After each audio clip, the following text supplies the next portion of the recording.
Hey guys, it's Talon 2863 and I've got some exciting news.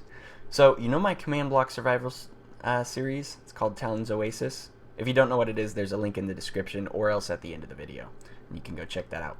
But basically, it's a survival series where I play with command blocks and use the honor rule to balance it out. It's pretty much awesome. In a box. But I wanted there to be a way for you guys to do it if you wanted. You know, say you're watching Talon's Oasis and you're like, that looks really fun. I want to try that out. You know, maybe you're a map maker that doesn't really do survival very much and you're familiar with command blocks, but survival just doesn't have that zing for you. Well, command block survival really can give you that zing. Let me tell you, it's lots of fun. Anyway, so what I was saying is that I wanted there to be a way for you guys to do it. So that's what this tutorial is. It explains how to start a command block survival world in your own Minecraft thing. So there's two parts to it. There's the command block crafter and there's the command block destroyer, and I'll show you what the supplies are. Now, if you're doing a command block survival, you really should have cheats because you will have to go into creative mode to edit the commands. And this is where the honor rule comes in. Obviously, you have to make sure that if you go into creative mode, you only use it to edit the command blocks. But if you don't have creative mode and you want to use cheats, simply go escape, open to LAN, allow cheats on, and you would start your LAN world. Really simple, and then you can just give yourself some command blocks. And obviously the other stuff here, pretty easy to get. Dropper, you know, pressure plate, pretty basic. So that's the supplies you need for the command block crafter. For the command block destroyer, it's even more simple. 2 command blocks, 5 redstone. Yeah, really simple. And I should mention, this is an updated version. I had an old tutorial. It was actually a lot more complicated, but since 1.8 has been released, there's way simpler ways of doing things. Like, this thing was, like, the command block destroyer was like humongous. It like would go, it was like a line and it just kept going and going, and there's like 1,000 things. Yeah, really complicated. But this one is super simple. It's just 2 command blocks and a comparator clock, basically. So let's build the command block crafter first, though, because I mean, you're not going to be wanting to destroy any command blocks until you have crafted some, obviously. So you want to put a pressure plate down somewhere, and you can put this at floor level. I'm just putting it 1 block up so you can see the redstone clearly. Then you're going to want to put a stopper, I guess you could call it, there. And you want a dropper facing up.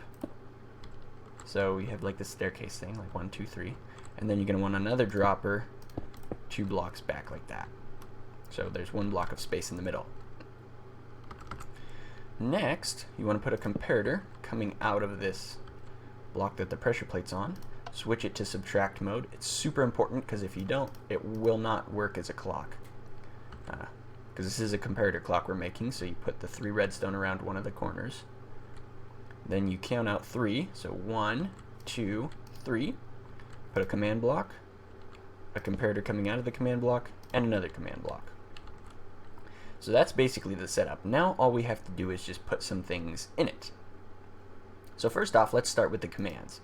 And if you don't want to enter the commands yourself, you're like, oh, I don't want to type out a whole command. Well, guess what? You don't have to. They're in the description, so you can just copy and paste them.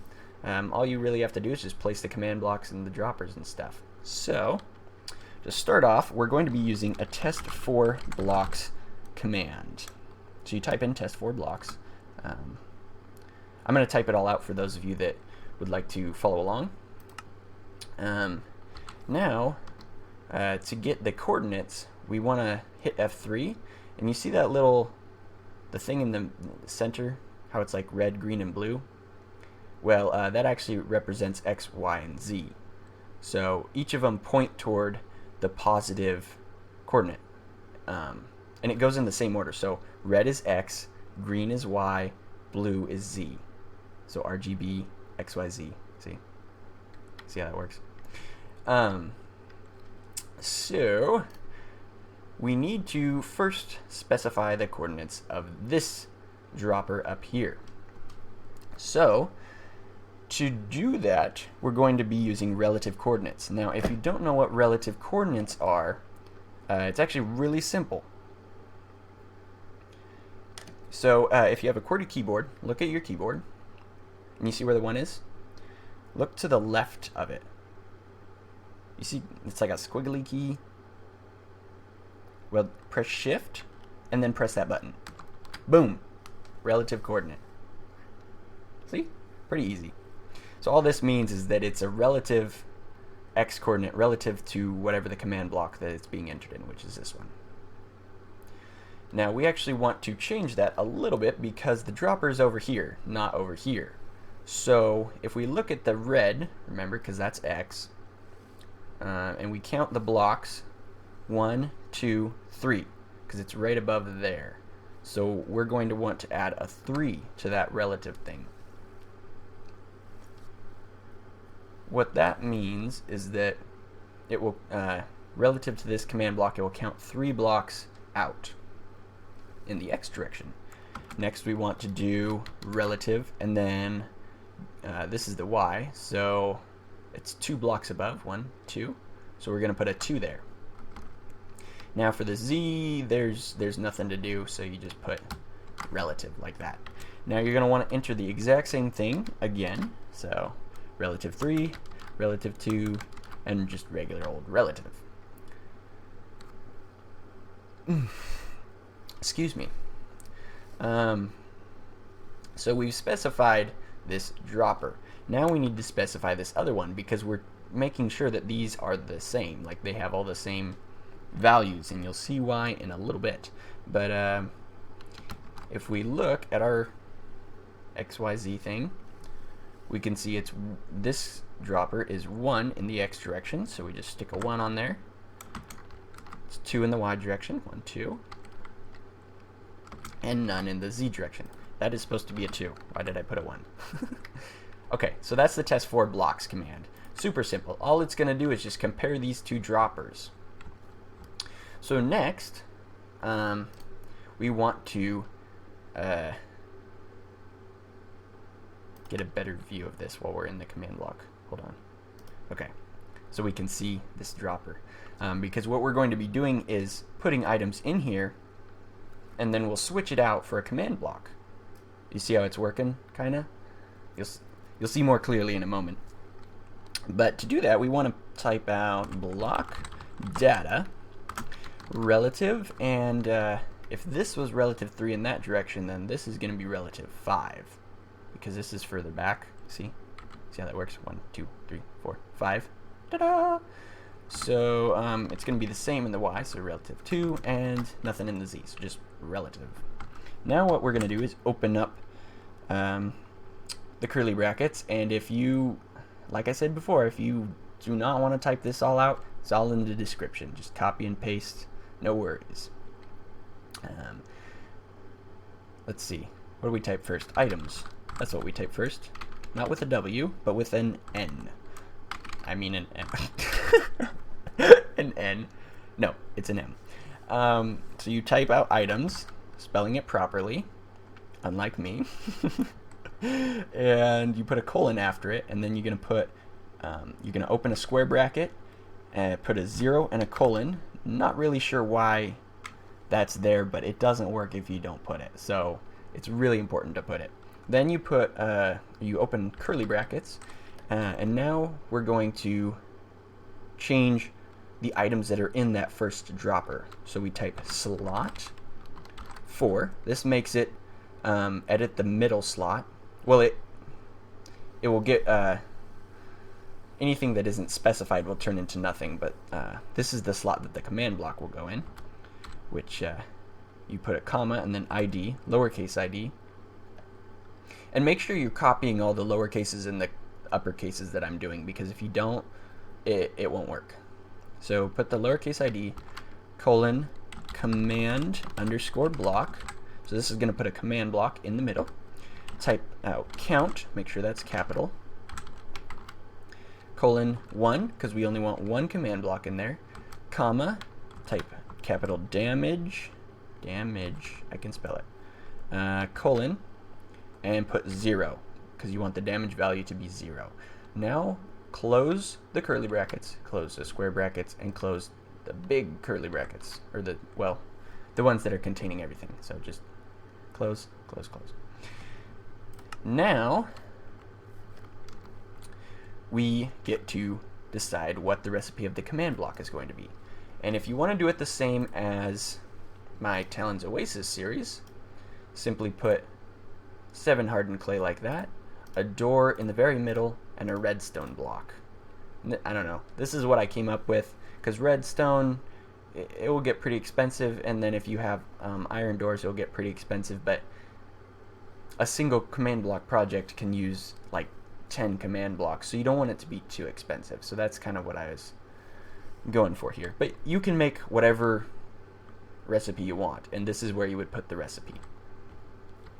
So now what you do is you stand on this pressure plate, and then you go into here. And this is basically your crafting table. So you do whatever recipe you decided on. I'll do the one from Talon's Oasis. And when you complete the recipe, ta-da, you get a command block. Yay! So that's how that works. Really simple, especially if you're just copying and pasting the commands. It's not complicated at all, which is really nice, because if it was complicated, it would not be fun to make. So now we're going to make the command block destroyer, because if we craft command blocks, and we just put them randomly in the world, let's say we want to move them. Well, pickaxes are not breaking command blocks. That's not happening. So that's why we need the command block destroyer. So to make that, put a block with a lever on it, and I'm raising this up one so you can see the redstone better too, but you can put this underground or whatever. Same deal, comparator in subtract mode. You just right click to do that, by the way. Comparator clock, so you put it right around the corner, and then count 1, 2, 3. Then you're going to want to put 2 command blocks.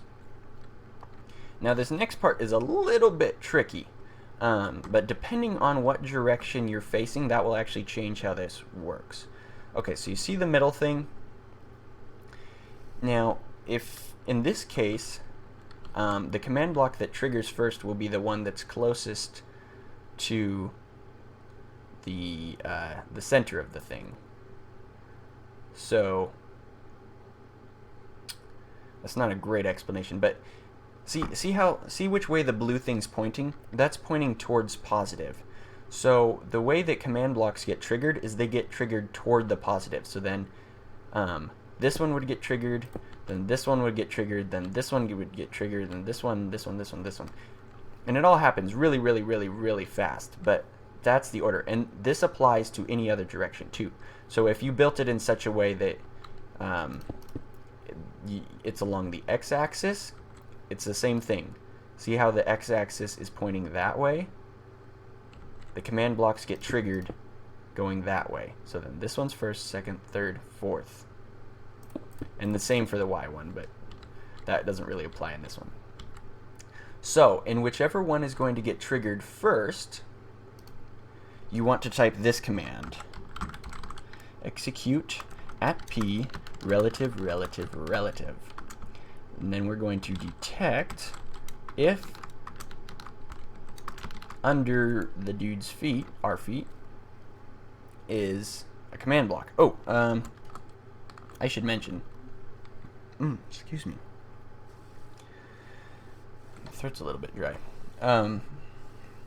See where it says at p? Now if you're playing in a single player world, at p is gonna cover it. But if you're playing in a server or something, and you want to be the only one that can break command blocks or craft them or whatever,